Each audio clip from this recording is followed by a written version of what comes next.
역대상 12장은 다윗이 사울을 피해 시글락에 숨어 있었을 때 다윗을 도왔던 사람들과 다윗을 왕으로 삼기로 하였던 사람들을 알려줍니다. 사무엘서에서 사울은 다윗을 죽이기 위해서 수많은 시도를 했고 계속해서 다윗을 추격하고 죽이려 했습니다. 결국 다윗은 사울의 손에 붙잡히지 않기 위해서 블레셋 사람들의 땅으로 피하는 계획을 세웁니다. 왜냐하면 그렇게 하면 이스라엘 영토 안에서 다윗을 찾는 사울의 수고가 헛되고 자신을 찾지 못하면 언젠가는 단념할 것이라고 생각했기 때문입니다. 그래서 다윗은 자신을 따르는 사람들과 함께 가드왕 마옥의 아들 아기스에게 넘어갔습니다. 오늘날로 치면 정치적 망명을 한 것입니다. 다윗은 아기스에게 지방 성읍 한 곳을 주어 살게 해달라고 도움을 구하며 요청하였고, 그래서 아기스는 다윗에게 시글락을 주었습니다. 오늘 우리가 살펴볼 역대상 12장의 내용은 사무엘상 27장의 이러한 사건을 전제로 하고 있습니다. 다윗이 시글락에 숨어 있을 때 다윗과 함께했던 사람들의 면면을 우리가 잘 살펴보아야 합니다. 제일 먼저 2절 뒷부분을 보면 베냐민 지파로 사울의 동족이 언급됩니다. 두 번째로 8절은 갓사람, 즉 갓지파가 언급됩니다. 16절은 베냐민과 유다 자손이 다윗에게 나와왔다고 알려줍니다. 19절은 므낫세 지파에서 다윗에게 왔던 두어 사람, 20절은 므낫세 천부장들을 언급하고 있습니다. 역대기 저자는 다윗을 도왔던 지파 중에서 베냐민, 갓, 유다, 므낫세 지파를 강조합니다. 우리가 잘 알듯 남유다 왕국의 주된 지파는 당연히 유다 지파였고 베냐민 지파는 거의 항상 붙어 다닌 것으로 되어 있습니다. 하지만 오늘 본문은 그 외에도 갓지파와 므낫세가 다윗을 도왔다고 알려줍니다. 이런 점들을 생각해 보면 다윗이 사울을 피해 다닐 때부터 이미 적지 않은 사람들, 특별히 이스라엘 12지파 중 4분의 1인 세 지파, 베냐민과 갓, 므낫세 지파 중 일부가 다윗을 지지하고 함께하였다는 사실을 은근히 강조합니다. 사랑하는 광야교회 성도 여러분, 하나님은 주변 사람들을 모아주시고 합력하게 하심으로써 더욱 강성하게 만드시는 분이십니다.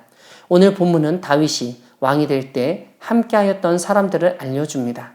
오늘 본문에서 우리가 제일 먼저 주목해야 하는 점은 베냐민 지파를 사울의 동족이라고 표현하고 있는 점입니다. 사울의 동족임에도 불구하고 베냐민 지파가 다윗을 도왔다는 것은 당시 왕이었던 사울의 지지 세력이었던 베냐민 지파까지도 다윗을 온 이스라엘의 왕으로 추대하고 지지했음을 주장한 것입니다. 무엇보다 사울의 동족인 베냐민 지파가 다윗을 도왔다는 것은 하나님이 다윗을 도우시는 것을 극명하게 보여주는 증거로 볼 수 있습니다. 또한 우리가 주목할 것이 있는데 다윗을 도운 베냐민 사람을 묘사할 때 그들은 활을 가지며 좌우 손을 놀려 물매도 던지며 화살도 쏘는 자라고 한 것입니다.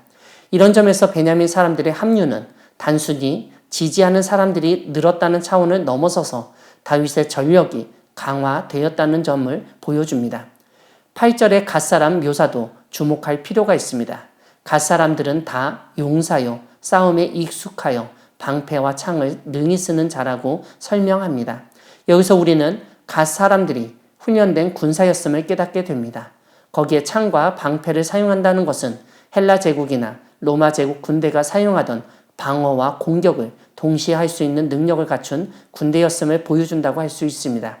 그런데 이와 더불어 그들이 산의 사슴같이 빨랐다고 함으로써 갓사람들은 속전속결의 대명사였고 기습 공격을 용이하게 할 수 있었다는 사실도 알려준다고 할 수 있습니다.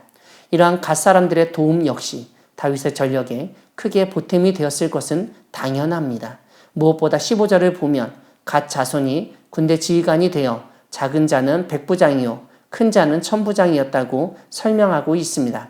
하지만 우리가 가진 성경 각주를 보면 다르게도 이해할 수 있음을 알려줍니다. 즉, 그 작은 자는 일당 100이요 큰 자는 일당 1000이라고 번역하고 이해할 수 있습니다. 아무튼 갓사람은 싸움에 익숙하고 용사라는 사실을 다시 한번 확인시켜 준다고 할 수 있습니다. 무엇보다 오늘 본문 22절은 그때 사람이 날마다 다윗에게로 돌아와서 돕고자 하매 큰 군대를 이루어 하나님의 군대와 같았더라 라고 기록하고 있습니다. 하나님은 다윗에게 날마다 새로운 사람들이 와서 큰 군대를 이루도록 역사하셨습니다. 결국 23절은 군대 지휘관들이 헤브론에 있는 다윗에게 나와서 여호와 하나님이 사울의 나라를 다윗에게 돌리고자 하셨다는 점을 인정하고 다윗을 왕으로 옹립한 사실을 알려줍니다. 다윗이 어려움을 겪을 때 돕는 사람들을 보내어 주신 것, 결국 다윗이 왕이 된 것 모두 하나님의 도우심이었습니다. 그 하나님의 도우심을 믿으며 담대히 나아가는 우리 모두가 되기를 소망합니다. 아멘.